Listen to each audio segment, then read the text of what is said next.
there goes the video. Hi everybody, this is probably going to be very, very short, and of course I always say that. Today's August 18th, 2017. It's day 98 for me in my second year.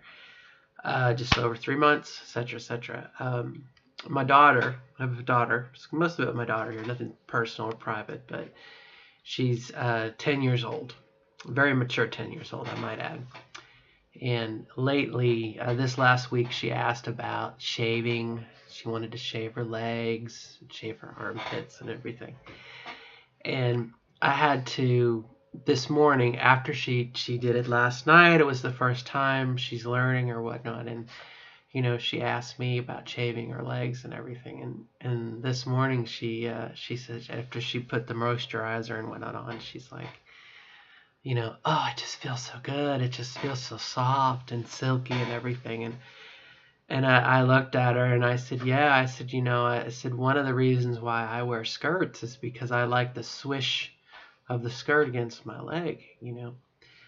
And she said, oh, okay, you know. And she, even as she went to school, she said, my skin feels so soft and everything. And I had to chuckle because in some ways, it was like confirmation for me that I made the right decision, because I like my soft skin, and like I said, I like the swish of the skirt as I walk and how I feel, and you know, obviously how I look and everything. But it made me think about, you know, some things that might be exclusively female, you know, not to say that men can't have soft legs or swish in a skirt as they walk, but it just made me chuckle. You know, it was like, okay, you know, here's one of those little things that girls get to do or women get to do. And, you know, growing up, I always envied that. You know, I wear knee highs all the time, basically.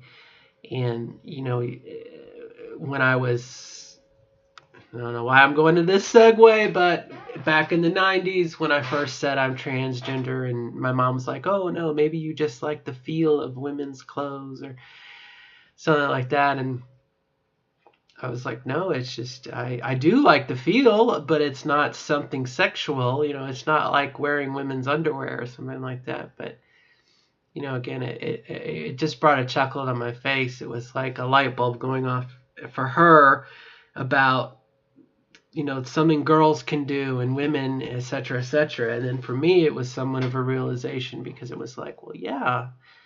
And, you know, that's a bonus or a boon or something to being a female in our society. Whatnot. So anyway, just sharing that. Like I said, I kind of had to chuckle. It made me laugh. And, you know, by no means am I an expert on moisturizing and all that other stuff, but again, it kind of I had to chuckle. And I'm looking at my hair; it's getting kind of long. It's kind of cool. We had a gal in the old Wednesday night group who actually, she was trans woman. She was 19. And she actually cut her hair, and you're like, oh, don't cut your hair, you know. And she's like, yeah, I've reached, you know, every trans woman's dream. My hair is long enough to cut, you know. And there are moments where I'm thinking about maybe not necessarily cutting, but I don't know. Don't want to cut it. But anyway, pretty cool. It'd be nice to fall down here, but it just takes time, you know. So for anyone thinking about transitioning, that would be something I would say: immediately stop cutting your hair. You know, get it long enough so then you can style it, or they do feathers or layers or bananas or something, I don't know. But that would definitely be a plus. Grow your nails out too, but start your hair. Golly, it takes a long time. All right, my friends, less than 5 minutes. How about that? And until next time, we'll see you. Good luck. Bye-bye, everybody.